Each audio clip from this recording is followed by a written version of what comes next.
وہ ٹکنے نہیں دیتی کیونکہ بیٹا آگے نکال لیا پھر تو نکڑ میں پورے گاؤں کی نیوز لے لو اس سے. لوگ کہتے ہیں نا گودی میڈیا نکڑ میڈیا ہی ہے. نکڑ میڈیا پورے گاؤں میں صاحب اس نے ایسا کر دیا. ان سے کہو تمہاری ضرورت نہیں ہے, تم جاؤ قبرستان میں. غیبت کرنے والا, چغلی کرنے والا, پیٹھ پیچھے برائی کرنے والا, یہ میری بات نہیں, آپ کی بات نہیں, اللہ کا فرمان ہے. پوچھو ان سے, میں نے قرآن کی آیت پڑھ دی ہے, گھر جا کر کے ترجمہ دیکھ لینا, اگر غلط ہو تو مجھے بلا لینا, توبہ کروں گا, ورنہ یہ ابھی مجھ سے توبہ کرا لیں گے. میں نے بھی دیکھا, آپ بھی دیکھیں گے قرآن کا ترجمہ.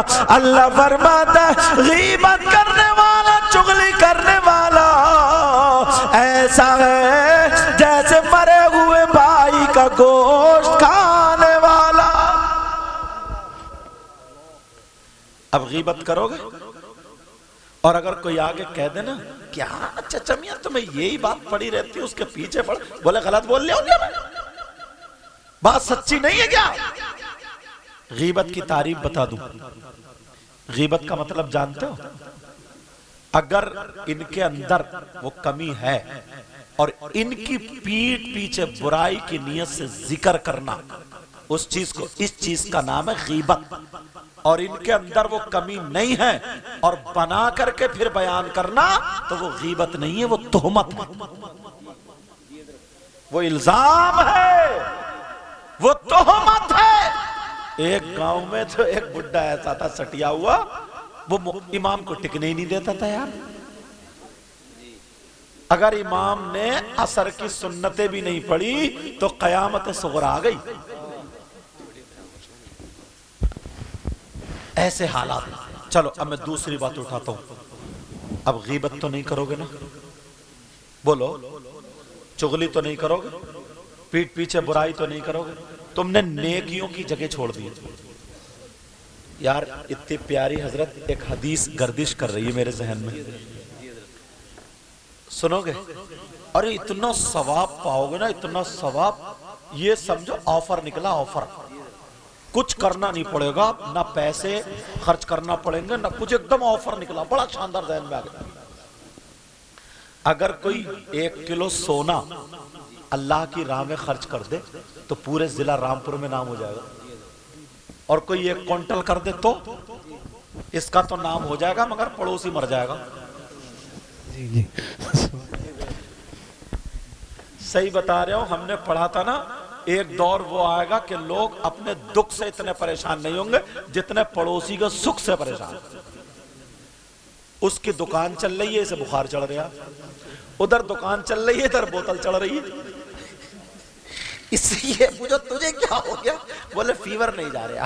اچھا تیرا فیور, اس کی دکان پٹ ہو جائے, یہ کھڑا پھر رہا, یہ نڑی تلیوں میں درد ہے, دم نہیں ہے مگر پھر بھی کودا پھر رہا. بولے کیوں, بولے پٹ ہو گیا ذرا, اب رہے حلے, پٹ ہو گیا.